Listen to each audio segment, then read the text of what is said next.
现在老张给大家开箱一台飞摩斯出品的1:18的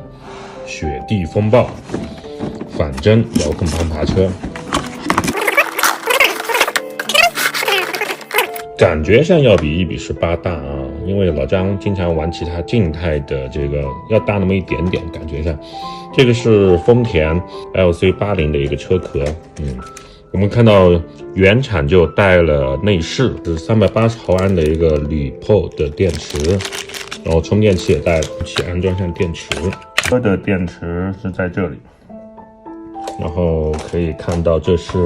一个反针的一个攀爬车的一个设计啊。原车就带了一个灯光，然后转向灯、刹车灯这些都有。晚点我会进行一个动态的测评带给大家。像这样一个很漂亮的1:18的这样的入门级的攀爬车，老张觉得还是比较漂亮的啊。然后目前厂家应该还没公布价格，让我们大家一起猜一下这台车是多少钱，评论区留言。